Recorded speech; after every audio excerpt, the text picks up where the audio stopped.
I'm standing on top of a mountain in Colorado looking down at the beginning of a 7-mile ski run. Now, for those of you that are skiers, this doesn't sound like any big deal, but for me it was. You see, 15 years ago, I went skiing for the first time with my wife, who's a passionate skier. It would be an understatement to say it went badly. It was awful. Now, my wife did all the right things, enrolled me in a ski class, pointed me to this hill that was fabulous. It was called Turtle Run. And she skied with me on it and did all the right stuff. For some reason, no matter what I tried, skiing didn't connect for me. I was not getting the concept of skiing.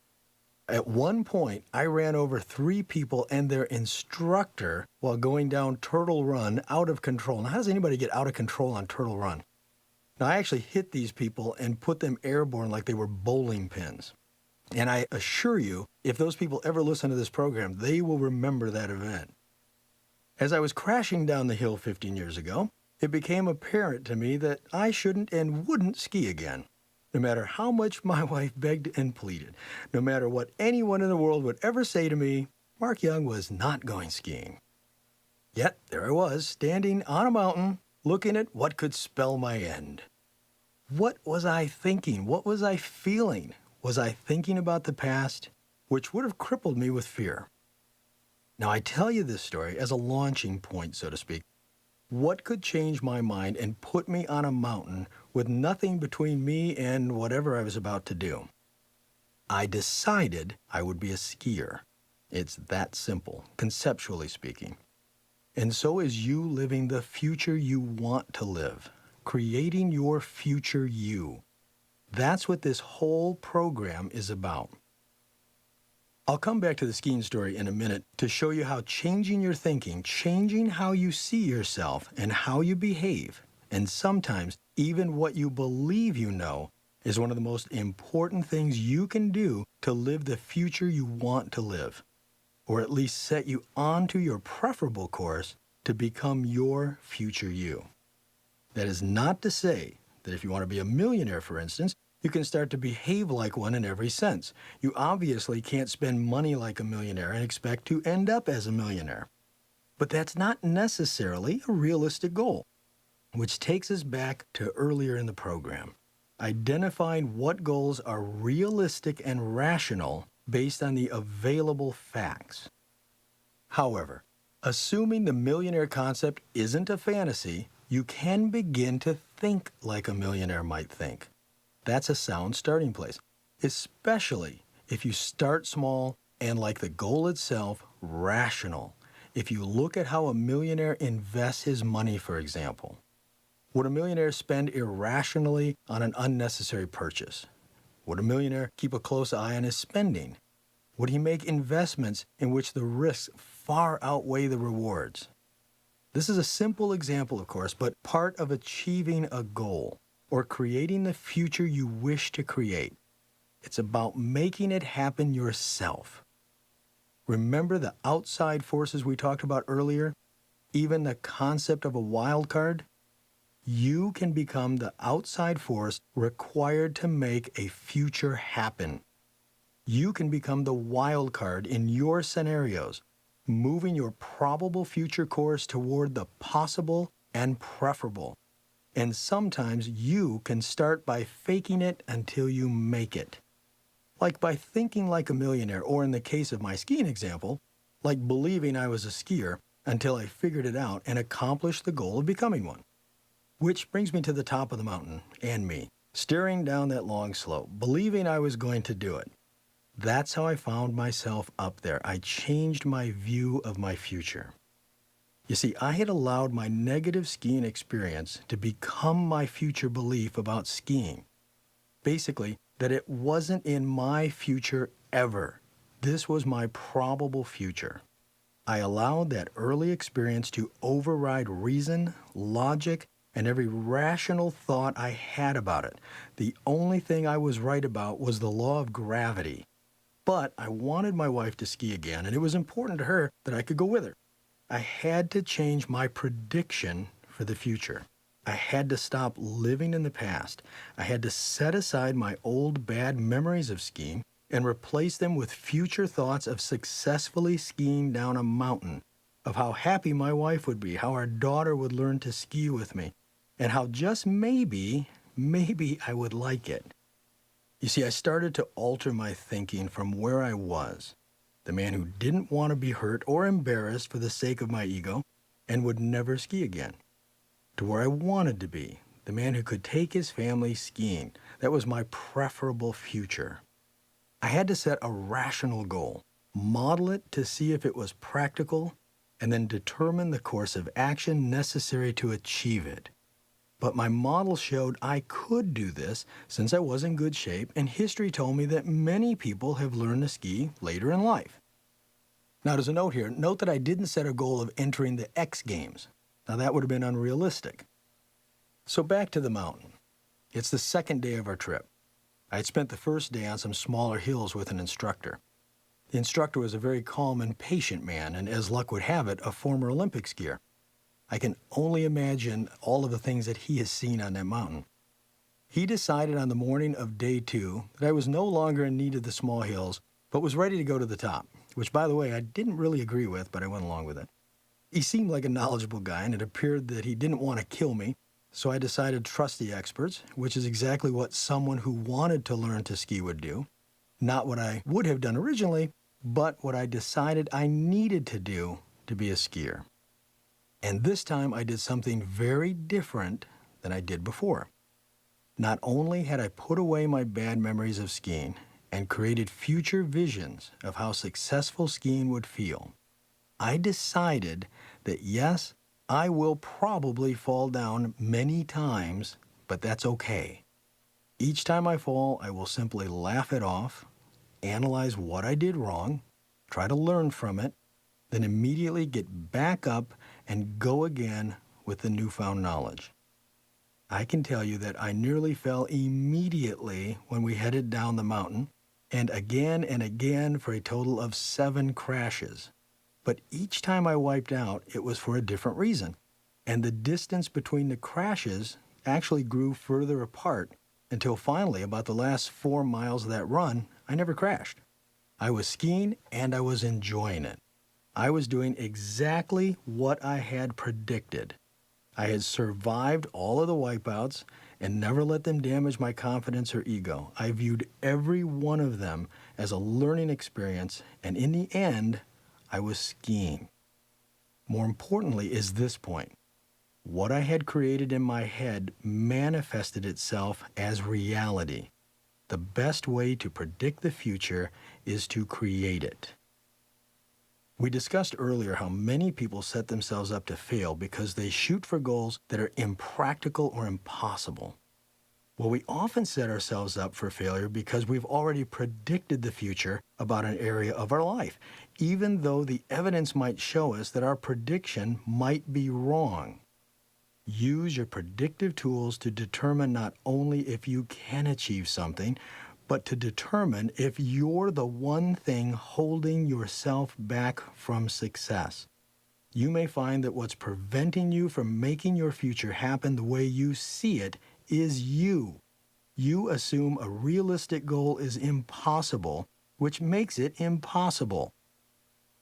Several years back, it was fashionable to wear a bracelet. You probably saw a lot of these, and it had WWJD on them. And this, of course, stood for What Would Jesus Do? When someone would wear these, mostly obviously believers in Christianity, when they're faced with a moral or ethical question, the wristband would act as a reminder to ask themselves this question. And it worked. Anyone who has studied or read the Bible has a pretty good feel for what Jesus would do in most situations. Now, here's the funny thing. Many people can determine what Jesus would do much faster than they know what they would do themselves. Now, really, this principle is pretty accurate outside of the WWJD question. What would your boss do? Or what would your spouse do? Let's say that I asked you what your spouse would say if you asked them to do something totally out of the ordinary. Chances are you would answer immediately as to what they would say. They would say yes, they would say no, but you would know exactly what they would say. But when we're faced with important decisions ourselves, we debate, we negotiate, and we rationalize with ourselves. Now imagine, we actually negotiate with ourselves in our own head. We doubt our first reaction. We question ourselves, then we try to rationalize with ourselves and get ourselves into what we want to believe. And we completely forget what reality is telling us. Here's how you can use this knowledge to your advantage to live a preferable scenario, making the future you want to happen. Like with the skiing example, if you want to live your future now, you must live it as the person who is already there. I'm going to repeat this. If you want to live your future now, you must live it as the person who is already there. You accomplish this by role modeling, mentoring, or coaching. I'm going to refer to another personal example of how this works. Years back, I was in great physical condition.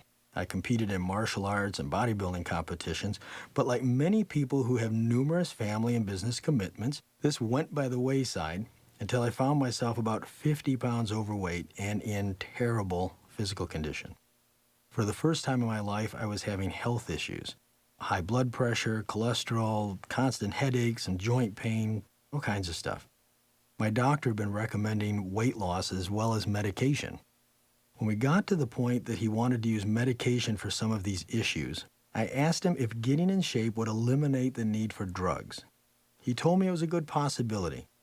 So I decided it was time for me to use the Future You model on my own health and fitness. The first thing I did was take a quick look at the past 5 years. I determined pretty fast that my health was getting worse, heading in the wrong direction. I also knew that if some force didn't occur, my probable future would include poor health and further decline. So remember, that thing in motion tends to stay in motion until acted upon by an outside force. I decided that I would be the outside force that would act upon this thing in motion, being my health and fitness. The next step was to determine if this was a realistic goal. I didn't say to myself that I wanted to compete in Mr. Universe, which would have been ridiculous, but something I could accomplish. I decided to find a fitness goal that made sense, something aggressive, but still within the line of reason. I decided that I would get in the top 2% of physical fitness for all people my age. This was a solid goal because 1, it could be measured against available information. 2, it's a goal that I knew I could accomplish since I have access to fitness equipment and gyms and I have no physical problems that would really stand in the way. Now it was time to develop the scenarios, asking the questions and examining the possibilities until I realized the task required and the best course of action that resulted in the best reward for the least amount of risk. I estimated time and effort, and I hired the services of a terrific personal coach, a fellow by the name of Michael Falls, does a great job for us. He's someone that has great knowledge of the latest information on exercise and nutrition, and he would hold me accountable. So working with Michael, we developed a detailed plan of action, which addressed all the areas that needed to change. Michael then created a computerized graph or chart measuring the steps we made each 2 weeks to keep me on target.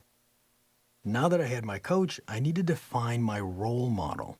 I needed to find out with great detail how a 50-year-old male living in the U.S. who is in the top 2% of physical fitness lives. What is it that makes him different from the rest of us? How does he think? How does he eat? I didn't have much luck finding someone to fit the bill, so I created my own fictional person and proceeded to write out all of the details about how this person handles their fitness. I realized that this person makes regular training a scheduled commitment just like they would any important business meeting, rarely missing it except for the most unforeseen reasons. This person trains hard and is willing to make themselves very uncomfortable. I also understood that diet would be a major factor. My 2% guy would stick to a strict diet and rarely, if ever, wander from it. My role model knew that for him to reach and maintain a 2% body would require discipline in all areas of his life, even if that meant making sacrifices most people in my position, even the old me, would not understand. Finally, I created a physical image of what my future me would look like, feel like, how he would live a more active lifestyle, would have more energy, and could accomplish other goals even faster. Once Mr. 2% was firmly developed in my mind, I became this person immediately. I was no longer a middle-aged man that was out of shape and 50 pounds overweight. I was my new 2% fitness person hiding under a protective coating of fat. I started this diet and exercise program in the fall, heading into the holidays. Not the smartest time to start dieting. So it's Thanksgiving, and my wife is hosting the big family gathering. She has every high-calorie, delicious food item you can imagine right in front of me. I, of course, start to negotiate with myself, with comments like, "It's a holiday. It's only one day. I've not cheated in 2 months. I deserve the treat," so on, and so forth. Then, I ask myself a simple question. What would Mr. 2% guy do right now? Not surprisingly, the answer came to me immediately. He would stick to his diet because he is focused on the end goal and because he looks at food as a source of nutrition, not as a treat or a comfort. And there it was, my answer right then. But there was even another benefit of this. I was empowered. I was in control of my future and not a slave to fleeting moments of wants and desires. I was in charge of what was going to happen. This process is effective not just with personal goals and futures. It can be applied across nearly every area of your life. Determine what you want your future to look like. Model each element to know the 3 P's and W in depth. Outline what the steps are you need to take to make your preferable prediction happen. Then find a role model, a coach, a mentor, or a self-designed model. Study your role model carefully. Understand every detail about the behavior that they display, the things they do that make the difference, the extra effort, the risks, the values they hold dear, the best of what makes them up, and live that life. When I first started my fitness plan, I had to drag myself into the gym. I did not want to be there. I had to repeatedly tell myself that my role model would never miss a workout. I'm happy to report that modeling Mr. 2%'s behavior has made it second nature to me. Diet and exercise are now as much a part of my life as eating or taking a shower. It's my routine that I cannot imagine changing. Even though I had to force the behavior in the beginning, it has become who I am today. And as a side note, I'm happy to report that I'm in better shape today than during the last 15 years, having lost the weight, added considerable muscle, and yes, I am living in the top 2% of fitness compared to people my age. I'm living my future me.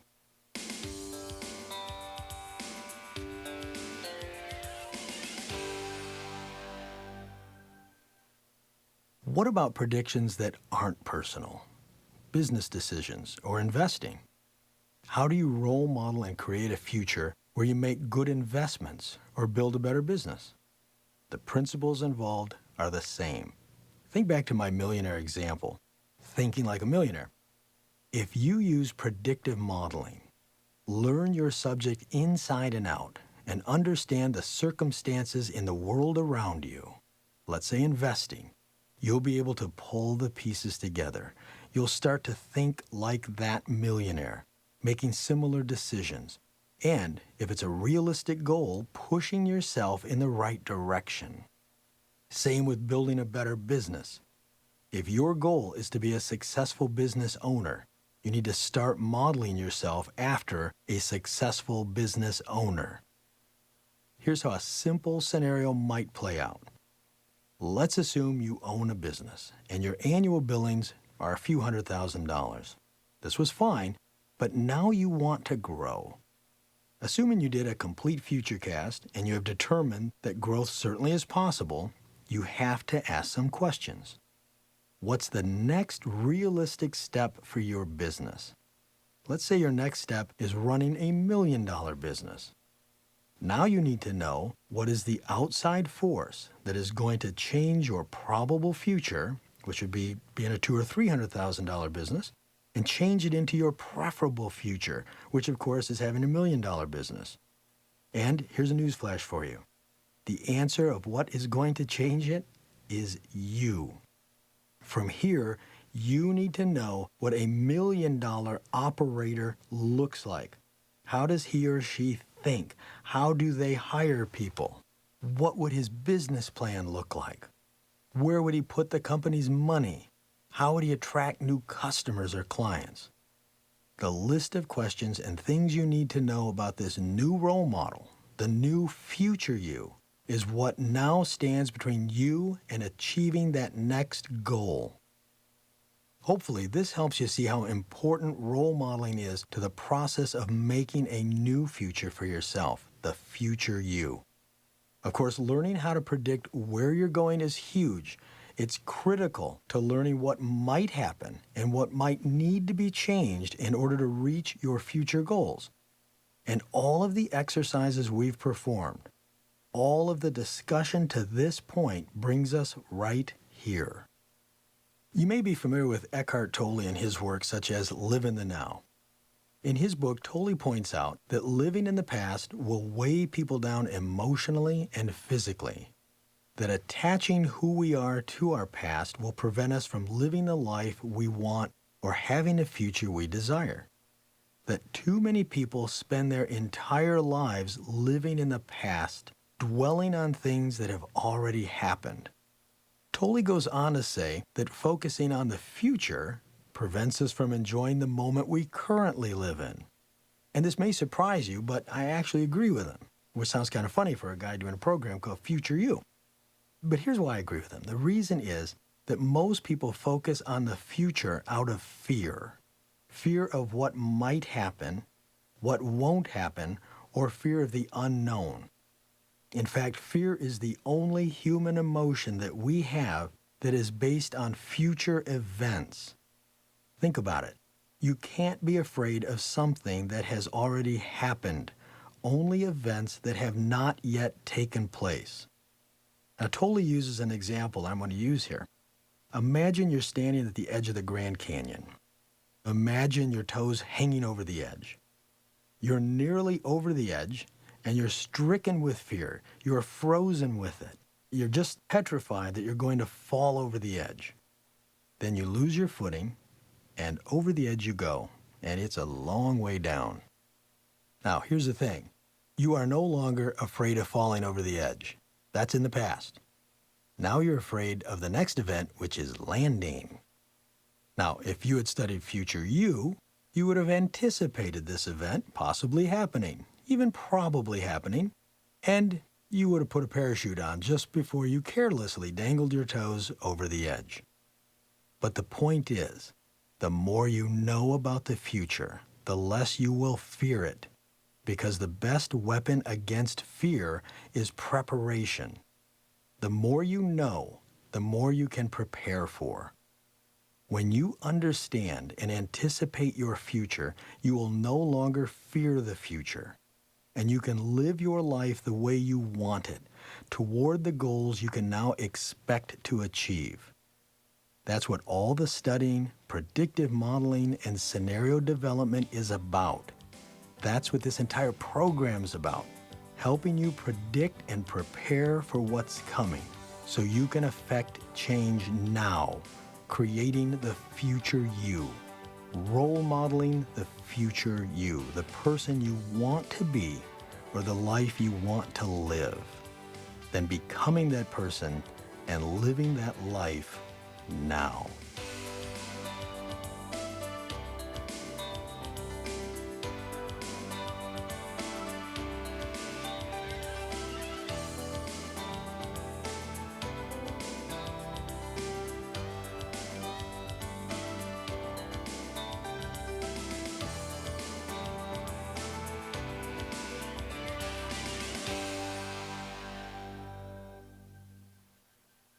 Hi, this is Dan Strutzel. At this moment, you're probably feeling excited, inspired, motivated, empowered, and most importantly, ready to apply the information you've just heard. We at Nightingale Conant want you to keep that feeling going today, tomorrow, and for the rest of your life, and use it to create the life of your dreams. But we know that's not always easy to do. I'm going to share with you a simple yet extremely effective secret that will help you to maintain the motivation you're feeling right now and really achieve the goals that first inspired you to listen to this program. It's called the Online Mission Statement Builder. In just 5 short minutes, this free, easy-to-use online service will give you a detailed, clearly defined, printed statement of your life's mission that will give you the power to truly accomplish any goal, spiritual, personal, or financial. Your mission statement will be like a guiding light, keeping you focused on what's important, the person you're becoming, the life you dream of, and the goals you plan on achieving, so your life unfolds exactly the way you want it to. Use this free service now, and you'll immediately propel yourself toward the achievement of your goals and dreams. I know, because thousands of people have already taken this opportunity and experienced rapid and dramatic life transformations as a result.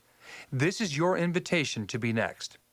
If you're committed to having more, doing better, and living life to the absolute fullest, and you'd like to achieve those goals in record time, simply visit our website at www.nightingale.com/mission statement to begin the process.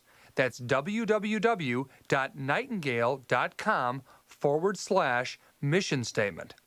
Remember, there is no cost for this powerful service and no obligation, but I do urge you to visit www.nightingale.com/mission statement now. If you hesitate, the momentum you feel now may fade away over the days and weeks to come. That's what happens to most people. They let their hopes and dreams pass them by. Please don't let that be you. Take action now, and you'll change your personal, professional, and financial future immediately and forever. Go to www.nightingale.com/mission statement today.